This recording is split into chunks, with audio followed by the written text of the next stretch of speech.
आफत की next episode में सबसे ज़्यादा गुस्सा इस मुख्तार साहब पे आ रहा है। इतना एक्सपीरियंस्ड, इतने बड़े बिजनेस का मालिक इंसान एक छोटी सी लड़की के झूठ को भी नहीं समझ पा रहा।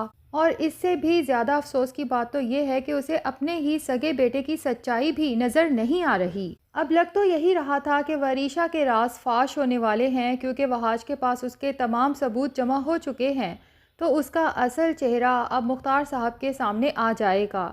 मुख्तार साहब को ये तो याद आ जाता है कि जाने से पहले वरीशा ने उनसे कुछ डॉक्यूमेंट्स पे सिग्नेचर्स लिए थे और उन्होंने डॉक्यूमेंट्स देखे भी नहीं थे, लेकिन इसके बावजूद भी वो अपने बेटे को शक की नज़र से देख रहे हैं और इस वरीशा पर मुकम्मल एतमाद कर रहे हैं कि ये मेरे मरहूम रज़ा की औलाद है। अब बंदा पूछे मुख्तार साहब से कि रज़ा मरहूम जो कि फ़ौत हो चुका है, ठीक है मान लिया कि वो एक ईमानदार भाई था, ईमानदार बिजनेसमैन था, लेकिन उसकी बेटी तो आपके साथ रही भी नहीं। फिर भी आपको इसलिए वरीशा पर यकीन है कि उसकी रगों में रज़ा का खून दौड़ रहा है। तो आपका अपना बेटा जो आपके ज़ेरे साया पला बढ़ा है, उसके खून पर आपको एतमाद नहीं। इसका तो ये मतलब है कि आपको अपने आप पर एतमाद नहीं। बहरहाल अब वहाद जब अपने बाप के सामने वरीशा के खिलाफ तमाम सबूत पेश कर देता है, लेकिन जब गवाही के लिए मुदस्सर को बुलाया जाता है तो मुदस्सर साफ ना सिर्फ मुकर जाता है बल्कि उल्टा वहाज पर ही इल्ज़ाम लगा देता है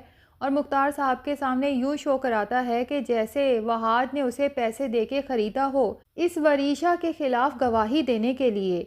अब असल में ये सब किया महमूद ने है, क्योंकि वरीशा जब ऑफिस चली जाती है महमूद के मना करने के बावजूद, तो महमूद सोचता है कि अगर वरीशा का असल चेहरा खुल के मुख्तार के सामने आया तो दरअसल पकड़ तो जाहिर है कि महमूद की ही होगी, क्योंकि पसे पर्दा तो ये सारा खेल महमूद खेल रहा है।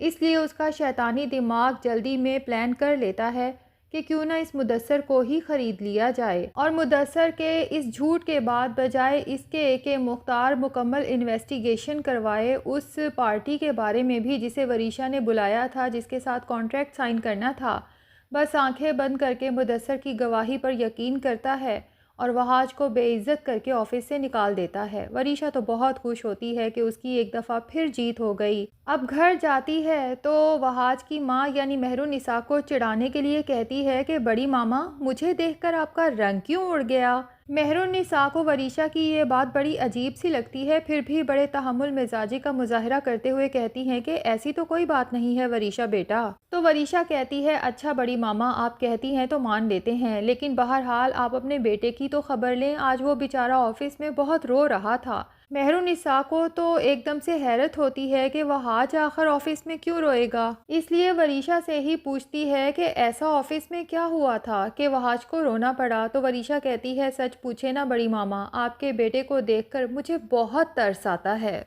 मुझे तो वो कोई नफ्सियाती मरीज़ सा लगता है, हालांकि असल में तो नफ्सियाती मरीज़ ये वरीशा खुद है और इसे नफ्सियाती मरीज़ बनाया भी इसकी अपनी सगी माँ और महमूद ने है। बहरहाल मेहरुन्निसा के सामने अपनी फतह की खुशी मनाते हुए कहेगी कि आपका बेटा मुझे झूठा साबित करने के लिए आया था अपने ही बाप के सामने, और फिर उसी बाप के हाथों जलील होकर ऑफिस से निकला है, क्योंकि बड़े बाबा मेरे ऊपर मुकम्मल एतमाद करते हैं। इतना एतमाद कि उन्हें अपने सगे बेटे पर भी एतमाद नहीं है, जिसकी परवरिश उन्होंने खुद और आपने की है। अब महमूद वरीशा से कहता है कि मुझे बाहर कहीं आके मिलो ताकि मज़ीद डिस्कशन कर सके और उसे समझा सके कि अब आगे क्या लाहिया अमल तैयार करना है। वरीशा महमूद को बताती है कि जो कॉन्ट्रैक्टर आपने भेजा था उस पर ज़्यादा शक इसलिए गया कि उसकी कोई पहले कॉन्ट्रैक्ट हिस्ट्री थी ही नहीं, कंपनी भी बिल्कुल नई थी और उनके अकाउंट में पैसे भी रिसेंटली गए थे। इसलिए महमूद को मशवरा देती है कि बड़े बाबा की कंपनी के साथ जो ऑलरेडी इन्वेस्टर्स काम कर रहे हैं, हम उनमें से किसी को आखिर क्यों नहीं खरीद लेते। लेकिन महमूद वरीशा से कहता है कि ऐसा सोचना भी मत, क्योंकि ऐसा कभी हो ही नहीं सकता। वो तमाम इन्वेस्टर्स मुख्तार साहब के बहुत भरोसे के लोग हैं और वो कभी बिकेंगे भी नहीं, बल्कि उल्टा हमारा ही राज फाश हो जाएगा। और वरीशा को भी समझाता है कि अब तुम्हें हर कदम फूंक फूंक के उठाना होगा, क्योंकि इतना सब कुछ हो जाने के बाद अब वहाज खामोश तो नहीं बैठेगा, वो ज़रूर तुम्हारे ख़िलाफ़ सबूत जमा करने में लगा रहेगा, क्योंकि अब तो वो ज़िद पकड़ लेगा कि तुम्हारा असल चेहरा तुम्हारे बड़े बाबा के सामने लाके ही रहेगा। वरीशा कहती है, डैड आप कह तो बिल्कुल ठीक रहे हैं और मुझे उस वहाज पे गुस्सा भी बहुत आता है क्योंकि मैं जितना उसे बर्बाद करने की कोशिश करती हूँ, मुझे समझ नहीं आती कि वो कैसे उतना ही 2 कदम आगे निकल जाता है। क्योंकि मेरा ख्याल था जब बड़े बाबा वहाज से अपना बिज़नेस अलग कर लेंगे तो वहाज की तो कंपनी छोटी सी है, वो तो यकीनन डूब जाएगी और ये वहाज पाई पाई का मोहताज हो जाएगा। लेकिन जब मुझे ये पता चला कि वहाज की वो छोटी सी कंपनी हमारी इतनी बड़ी कंपनी से ज़्यादा रेवेन्यू जनरेट कर रही है तो मैं हैरान रह गई। तो महमूद वरीशा को समझाता है कि वहाज को इतना हल्का मत लो, आखिर वो मुख्तार की औलाद है तो उसी की तरह बिजनेस माइंडेड और ज़हीन बंदा होगा ना।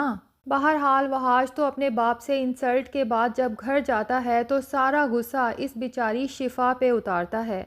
शिफा जब वहाज को बताती है कि वो घर गई थी और उसकी अपनी मदर से मुलाकात हुई थी और उसकी माँ ने उसे बताया कि उसके फादर भी उसके लिए बहुत कंसर्न थे और शिफा के लिए बहुत उदास भी थे क्योंकि उसके फादर ने शिफा को बाहर सब्ज़ी ख़रीदते हुए देख लिया था और ये उनसे बर्दाश्त नहीं हुआ। अब शिफा तो ये सब बातें मजाक ही मजाक में वहाज से शेयर करती है, लेकिन वहाज जो पहले से ही अंदर से भरा पड़ा है शिफा के ऊपर ही गुस्से में फट पड़ता है और शिफा से कहता है कि यकीनन तुम्हारे माँ बाप यही समझ रहे होंगे कि मैंने तुम्हें कुछ भी नहीं दिया, तो हाँ यही लगना चाहिए था उन्हें। वाकई ही मैंने तुम्हें दिया ही क्या है, सिवाय दुख तकलीफ़ और आजमाइशों के मैंने तो तुम्हें कुछ और दिया ही नहीं।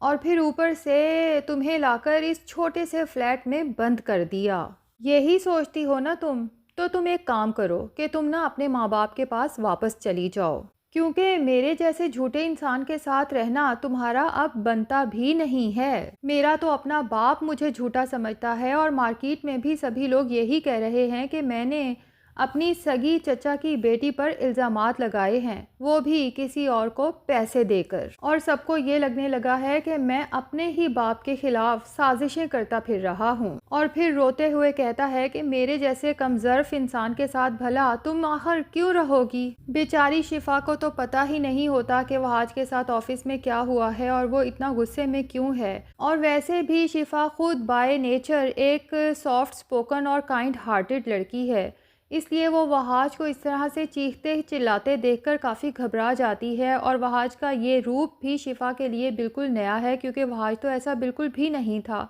तो वो रोते हुए वहाज से कहती है कि वहाज तुम ये सब आखिर क्यों कर रहे हो मेरे साथ, तुम मुझे यहाँ से जाने का आखिर कैसे कह सकते हो। वहाज कहता है कि तुम यहाँ से जा सकती हो, लेकिन एक बात मैं तुम्हें क्लियर कर दूँ कि बच्चा हो जाने के बाद ही तुम जाओगी, क्योंकि बच्चा मैं तुम्हें देने वाला नहीं हूँ।